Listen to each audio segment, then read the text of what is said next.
This podcast is sponsored by ebookit.com, self-publishing solutions for the independent author and small press. Visit us today at ebookit.com. Welcome to the Toastmasters Podcast, the official podcast of Toastmasters International. Hello, everybody. This is Greg Gazin. And I'm Ryan Levesque. Ryan, for some of us, imposter syndrome is an obstacle that gets in the way of being an effective leader. But today we have an expert that will help us loosen the grip this phenomenon has on us. Ryan, who are we speaking with today? Today's guest is Dr. Valerie Young. She's an internationally recognized expert on imposter syndrome and co-founder of Impostor Syndrome Institute. Dr. Young has delivered her Rethinking Impostor Syndrome program to hundreds of major corporations and universities around the world. Her award-winning book, The Secret Thoughts of Successful Women and Men, Why Capable People Suffer from Imposter Syndrome and How to Thrive in Spite of It, is available in 6 languages. Dr. Young is a featured expert, and an article appearing in the August 2023 issue of the Toastmaster magazine, written by Maureen Zappala, who's been on this podcast multiple times. The article is called The Secret to Confidently Humble Leadership. Joining us from Western Massachusetts, Dr. Valerie Young. Welcome to the Toastmasters podcast. Thank you so much. I'm thrilled to be here. Valerie, to start our conversation today, can you please define for us imposter syndrome so that we can have a shared context for this conversation? Sure. And thanks for actually starting with that question, because I think there's so much misunderstanding and misinformation about what imposter syndrome or imposter phenomena is. So it's important to all be on the same page, as you said. I really see it as there's 3 key components. One is this belief, consciously or unconsciously, that I'm truly not as capable, competent, talented, qualified, intelligent as other people seem to think that I am. Second, we have this belief despite concrete evidence of our past accomplishments or our clear abilities. And third, and as a result, there is this fear that sooner or later we are going to be found out. So that is essentially the imposter syndrome, which is different than just kind of low self-esteem or different from, in my view, just a normal anxiety you might have before getting up on stage to give a big talk or going in for a job interview. Valerie, I'm wondering why do you think some people seem to have such a hard time owning their own achievements? I think part of it is that the areas where we struggle, the jobs we didn't get, the promotions we didn't get, the presentations we gave that didn't go well, all of the more problematic things, the quote unquote failures, setbacks, mistakes, critical feedback, all of that weighs more heavily. It's like we have this trick scale and only the negative evidence counts. And partly why it's difficult to take ownership for our accomplishments is that people who experience imposter syndrome externalize their accomplishments. They think, well, sure, they said my presentation was great, but that's just because they like me. And as I always point out, as if likability wasn't a valid skill set, especially in organizations, it's absolutely a valid skill set. Or they'll say, I was just lucky. It was a fluke, right time, right place. Or I had connections. I knew somebody on the inside, or it's a family business or whatever it might be. So we find these external connections to our accomplishments, and then we decide that that's really why I was successful. Or there's this belief that it's only because I have to work harder than everyone else. That this notion that everyone else is naturally talented, it's easy for them, but because I have to work harder at it, then that kind of proves I must be an imposter. And that seems to be the case even if they have this piece of paper in front of them or a trophy in front of them where they actually did accomplish that. It was just more than luck. Yeah, absolutely. Somebody said to me at a university, she said, this is ridiculous. I have a doctorate. I have a PhD. Obviously, I'm intelligent. It's ridiculous that I feel like an imposter. I said, no, you feel like an imposter because you have a PhD. Not in spite of your PhD, because now people look at you a certain way. They make certain assumptions about you. So for some people, it's like the more successful they are, they just feel like they're fooling more people on a higher level. Yeah, wow. One of the things I do, Valerie, is I work as a public speaking coach. I often hear feedback from students that I work with where they're given feedback from their peers of, oh, you came across so confident, so polished. And they reflect back, yes, but you didn't see the mess inside my head. You didn't see how turbulent it was and how nervous I felt and how I was freaking out. But I'm just curious if you have any reaction to that in the context of imposter syndrome, that people make a value judgment about themselves based on the difficulty that they feel in a given pursuit. Yeah, absolutely. And I think at the core, it comes down to this kind of distorted, inaccurate idea about what it means to be competent. And an example that you just gave, there's this lack of awareness that a certain amount of fear and anxiety and self-doubt is part of the achievement journey. Would that person have said, yeah, but you don't know what's going on the inside, I'm freaking out. It's like, well, of course you're freaking out. Like, you give it, why wouldn't you be freaking out? And the assumption that because you're freaking out means you're not a good speaker. There's this belief behind that, this idea that for everyone else, they're calm and cool and completely confident, when in reality, it's not about always being confident. It's about, to kind of keep going despite the fact that you don't always feel confident, that you are nervous as heck, that you are afraid, but you get up there and you took a deep breath and you projected confidence. That's a skill set. Yeah, absolutely. I'd also like to pick up this point that Greg was mentioning about, and you mentioned it as well, people having some concrete evidence of their accomplishment. I know that you encourage people to acknowledge those accomplishments, but I also get the sense from some of your work, it sounds like there's a risk of identifying too deeply with achievements. Is that accurate? Yeah, I mean, in the sense that very often what I see advice from coaches, for example, or people who write articles on imposter syndrome, is to make a list of your accomplishments. And I understand the point, right? If I write them down, I'll go, oh, that's right, I do have a doctorate. that's right. I have spoken at 100 universities, right? Or they'll remember they got the promotion or they've gotten through other obstacles. And I think making a list of your accomplishments is helpful when it comes to performance review time. You'll have everything documented and written down.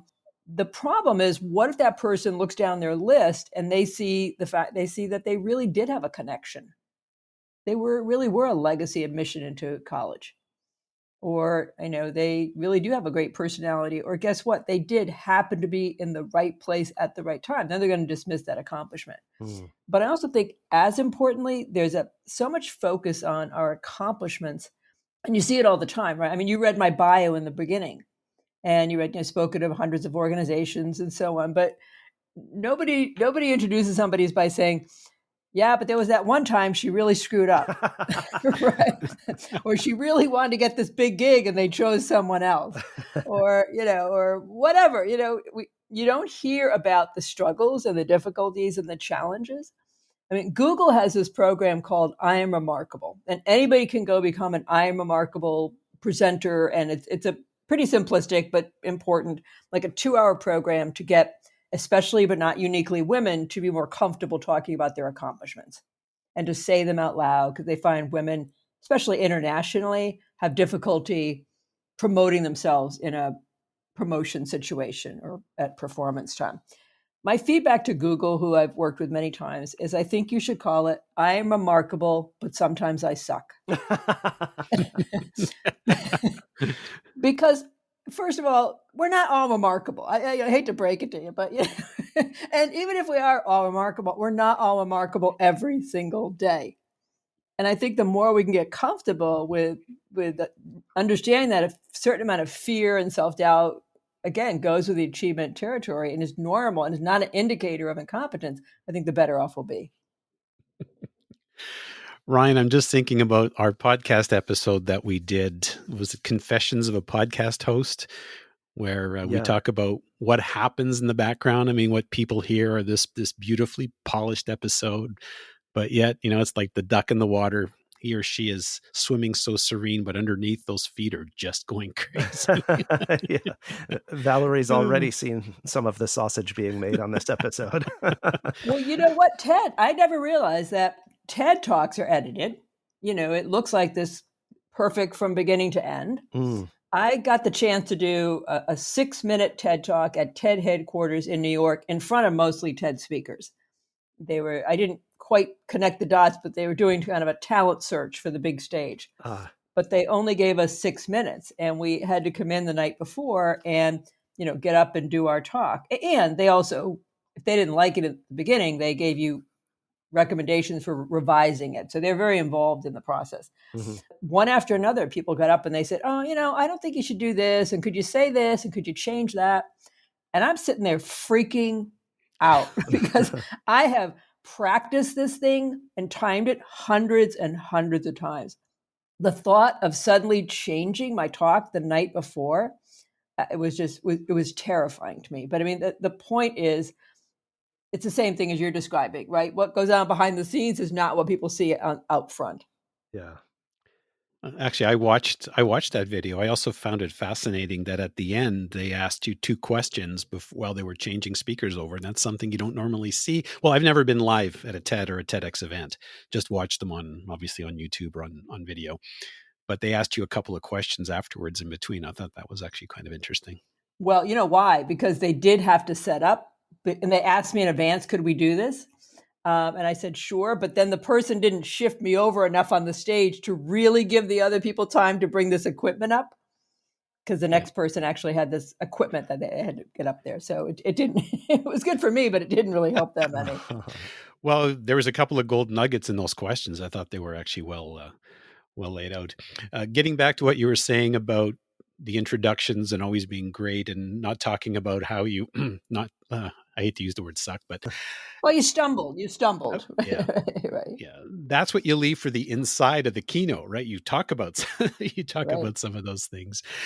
Anyways, one of the questions that I was leading up to, and I'm not sure if it was already partially answered, but we're talking about the possibility of someone maybe appearing at either extreme, maybe outwardly confident or maybe just very, very humble, but yet inside they're really experiencing the imposter syndrome. And if that's the case, how would you deal with it? And how you would deal with it be different if you were, let's say, overconfident or maybe, fearful and humble? So you're saying somebody who is overly confident, but still experiencing imposter feelings? Yes. Well, they're outwardly overly confident, so maybe they're faking it, or maybe they're making it look like they're coming across confident, but deep inside they're just going through their stomach is in turmoil. Right. Well, again, I guess I would say good for you, because one of the key solutions is to kind of keep going regardless of how you feel. And I say that because a lot of people, they're kind of waiting, whether it's consciously or unconsciously, they're waiting until they feel more confident. Then I'll start my speaking business. Then I'll go for the promotion. Then I'll write my book or start my business, whatever it might be. They're kind of waiting until they feel more confident. And that's not how it works. That feelings are the last to change. So I would encourage people to project confidence even when you don't 100% feel it. And I don't mean faking it or BSing. Every day, people who have terrible stage fright, actors and singers and performers, they have to push that aside and get out there. And it is a certain amount of acting, right? You're acting like you are confident. And I think that that's okay. And I think it's a skill set. There was a study that found that in a leaderless group, people are more apt to follow the more confident person in the room over somebody who is as competent or maybe even more competent. How is that different from faking it till you making it? I think this whole idea of fake it till you make it, I mean, it's gotten this kind of bad rap because I think a lot of people feel like, wait a minute, I already feel like an imposter and you want me to be even more of an imposter. At its core, fake it till you make it. And I wrote a whole chapter about this. Really what we're talking about is acting as if you believe the new thoughts. Because the first step is to, what everybody wants is to stop feeling like an imposter, but what they really need to do is change their thoughts first and think like somebody who, the term I would use is a humble realist. And then to act like you believe the new thoughts. How would somebody behave if they really believed, if they had a realistic understanding of what it meant to be competent, if they had a healthy response to failure, mistakes, setbacks, constructive feedback, and if they understood that, again, a certain amount of fear and self-doubt go with the territory, how would they act? So in the beginning, it's not going to be comfortable. It's not going to feel familiar. But over time, the feelings will catch up. Valerie, you just used this term that is also in the article, a humble realist. Can you explain what that means? Yeah, it's, for years I referred to people who didn't feel like imposters as non-imposters. And I was never comfortable with the term because some people would still hear it, that what I was really saying is they're an imposter and then there are these non-imposters over here. And that's not at all what I wanted to convey. I'm not sure if you're familiar with some of the narratives out there in the popular discourse, not so much in academia, but in the popular discourse about imposter syndrome. But one of them is this notion that imposter syndrome is a good thing. That somebody described it, one guy on LinkedIn, as a badge of honor because it means you must be successful if you feel like an imposter. The argument is imposter syndrome is not only a good thing, but a superpower because it means we're learning. It motivates us to work harder and it keeps us humble. My response to that is, are you saying that we have to feel inadequate to be learning? I don't think so. I personally don't want my motivation for working hard to come from trying to outrun the imposter patrol. And in addition, the research shows that this sense of I'll prove it to them, or I'll show them, or having inadequacy motivate us to work harder is more common and useful for men. The research shows women are less likely to be propelled by self-doubt. Women are more likely to pull back. And third, this notion that we have a choice, two choices, right? We could be an arrogant jerk or we can keep our imposter syndrome. Like that's the two choices. I think it's a false choice. And so I've been offering what I really see as a third, I think a more healthy choice is to become a humble realist, someone who is genuinely humble, but they have never experienced imposter feelings. And they're no more intelligent, capable, competent than the rest of us. It's just in the exact same situation where we might have imposter feelings, they're thinking different thoughts. Valerie, fully recognizing that you have full programs to teach this content and that you can't give us everything you might give in a multi-day workshop and a short interview, what can you give our listeners that they can put into action immediately to start moving towards that transition from feeling like an imposter to becoming a humble realist? Sure. Yeah. And listen, I'm happy to share and be generous. Rethinking Impostor Syndrome is either a basic keynote with Q&A, or it's a 90-minute interactive session that can be expanded to longer time, but it can be presented in a short period of time. So I could give you the same kind of in a nutshell recommendations. And some of it I've already been alluding to. Is that for me, and this also came out of my dissertation, which was in the 1980s, I interviewed 15 professional women. So much of the academic research has been done with undergraduate students, mostly white undergraduate students. This was 15 professional women, over half were women of color, and found a few things. One, not surprisingly, you can't look at imposter syndrome in a vacuum. You have to look at societal sources of imposter feelings, number one, as well as early messages and expectations that we got growing up. But that at its core, and I become more and more convinced of this over the years, Greg and Ryan, that at its core, the common and core source of imposter feelings are unrealistic notions about what it means to be competent, and that kind of unhealthy response to failure, mistakes, constructive feedback, and this false notion that if I was really competent, I'd feel confident 24/7. So if we can shift that and reframe that, what I invite people to do is to kind of essentially hit the pause button, right? When you're having that normal imposter feeling, try to become consciously aware of what is the conversation going on in your head. And then how would somebody who is humble, but has not felt like an imposter, a humble realist, how would they reframe the exact same situation? And let me give you an example. There was a woman who was in a sales role in her job. Her VP was supposed to give this big presentation to a huge potential client. The last minute, he couldn't do it. So they tossed it to her. She had to scramble, put it together, her own presentation and deliver it. And everyone said she nailed it, right? She knocked it out of the park. It was amazing. But all she could think of, because of imposter syndrome, she said all she could think of was, that was just a bunch of BS that I threw together at the last minute. My response to her was, the reframe here is, wow, how good am I that I can pull together information at the 11th hour that other people genuinely found useful. When we kind of push away and deflect those compliments, what we're really saying is other people are so stupid, they don't realize I'm incompetent or inadequate. And so it's like, imagine at the end of this, you said, "Oh, this was great. You did a great job." And I say, "Oh, really, you guys? Wow. I mean, have you ever really interviewed interviewed an expert before? If you get out of the house much or what, right? And how insulting that would be. And instead, I really should just say thank you." I find the reframing aspect extremely powerful. I know we talked with Matt Abrahams in a previous episode about on the spot impromptu speaking, and that is how he explained a great way in terms of being able to answer a question. But in your context, you talked about putting a stop on things. You talked about pausing. And I know in my case, and I've done it in the past, where I pause and then I freeze.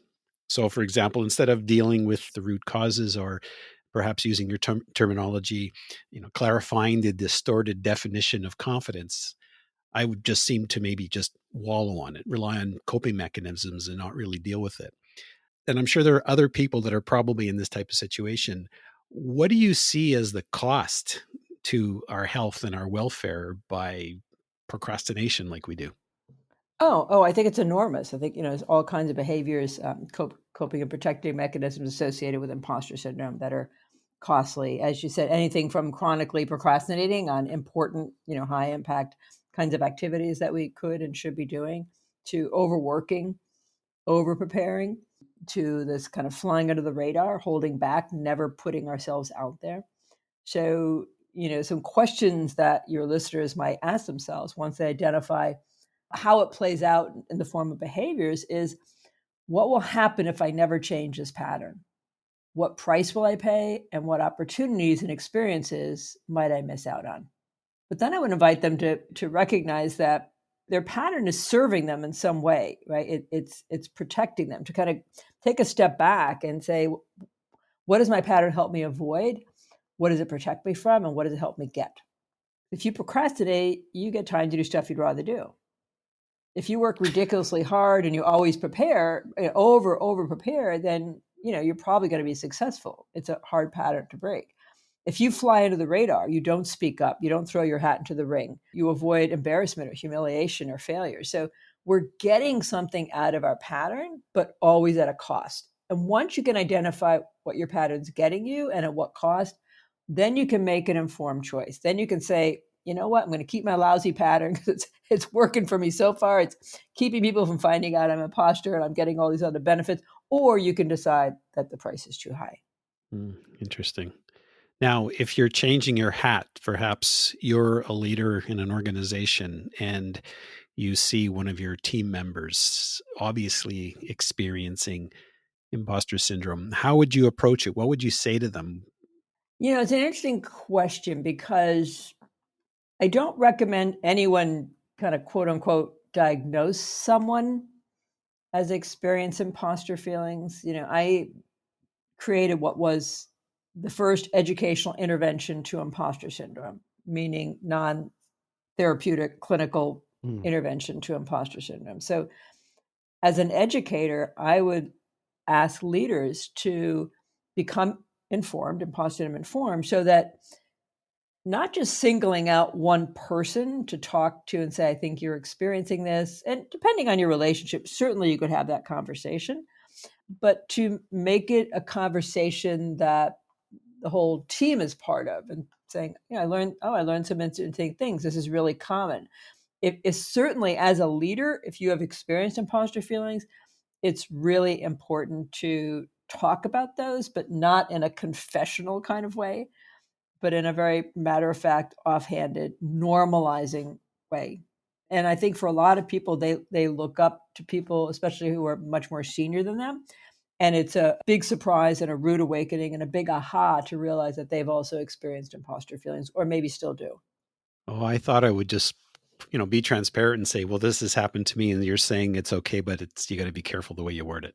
Yeah, I wouldn't just make that assumption. And similarly, there could be somebody who's coming across very confident who could be experiencing the same thing. I wouldn't assume that the person who projects confidence isn't feeling that way. They just might walk out of a meeting and quickly pull somebody aside and go, how did I sound? Was it okay? But you don't see that publicly. That's why I think it's useful for everyone to be more informed.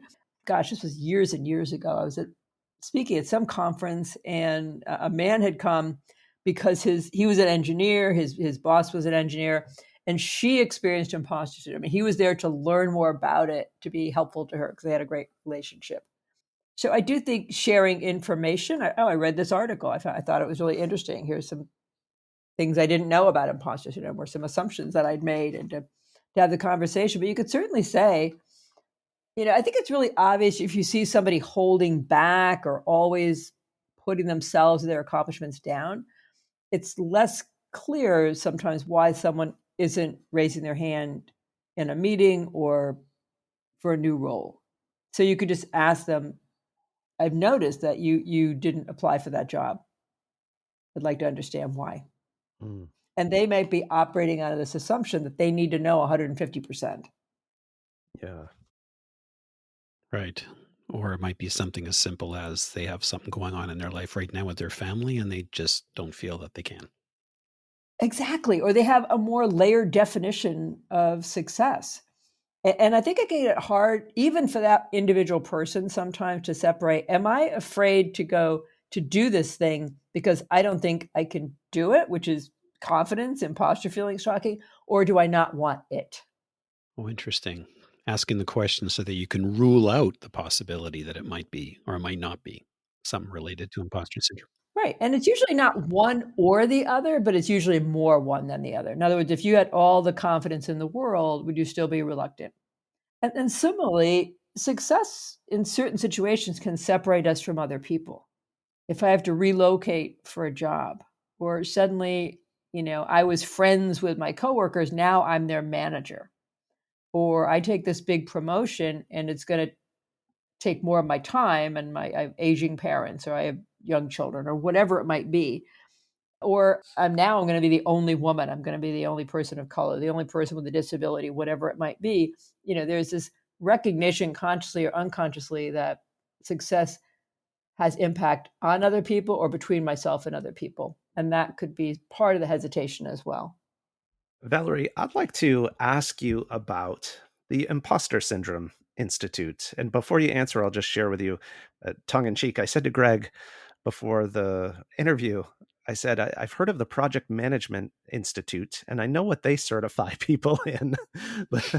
but what does the Imposter Syndrome Institute have as a certification? A certified imposter? There you go. Yeah, there you go. You have to pass the imposter test. Actually, we decided we don't, quote unquote, certify people. We decided we didn't want to be in the quality control business. But we do have programs where people certainly have to have some competencies to get credentialed by us. So one is a program called the Impostor Syndrome Informed Coach, which is for people who are executive, career, life coaches, but also you could be a faculty advisor working with PhD students or medical students, external HR or DEI consultant, but anybody who's working one-on-one with folks. And then there's a licensing program where people who are already in the speaking arena and would like to or have been speaking on imposter syndrome, but know they need a different approach or a new approach. I'm licensing them to be able to deliver Rethinking Impostor Syndrome to their audiences. Great. So if our listeners would like to get more information about that or just about you and your work, what's the best way to do that, Valerie? It is so easy because it's impostorsyndrome.com. I've had the domain since 1995. Amazing. Valerie, there's just so many things to take away from this episode. And folks, if you've enjoyed this episode and have taken away lots from it as we have, I encourage you to share this episode with your family, friends, fellow Toastmasters.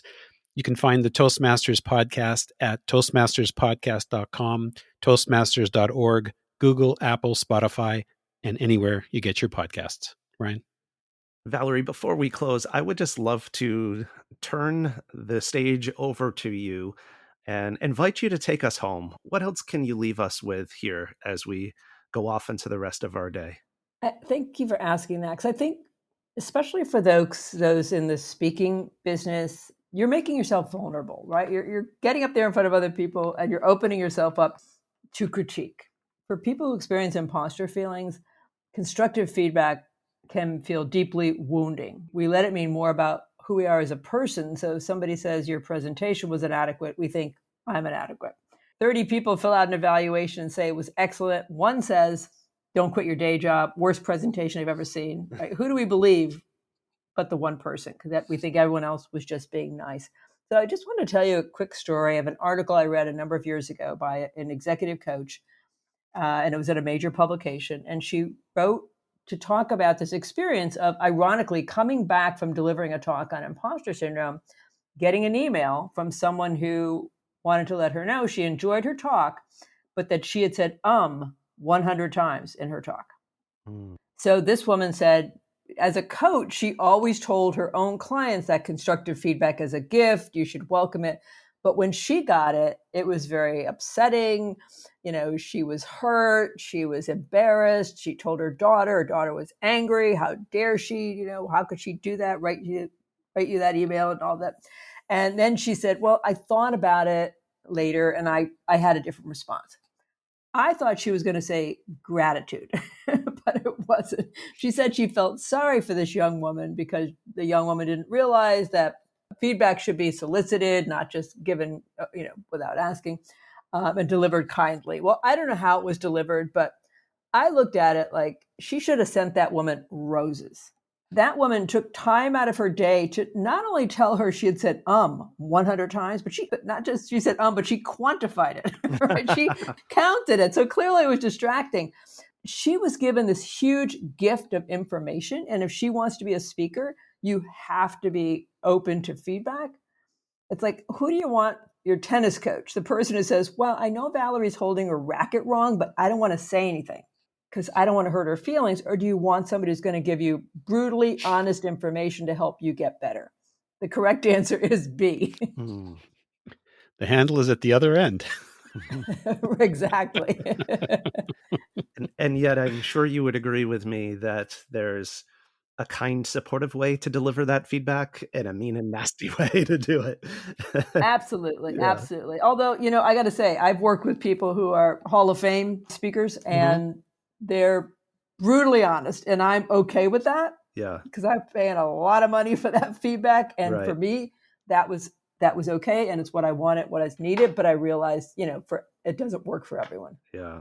Yeah. Sometimes a little honey mixed with the medicine goes a long way. Absolutely.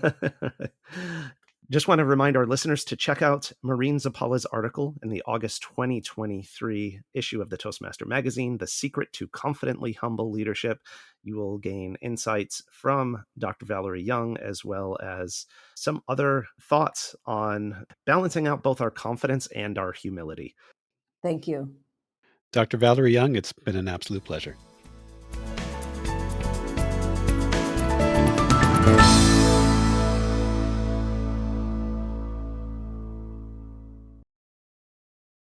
Ever imagined a book written just for you? Introducing Books.ai. We're not just another bookstore, we're the future of reading. Our state-of-the-art AI adapts each book to your specific needs, creating a personalized masterpiece. Visit Books.ai now, that's POOKS.ai, and use the promotion code SPOTIFY for a whopping 50% off. Books.ai, your personalized book awaits.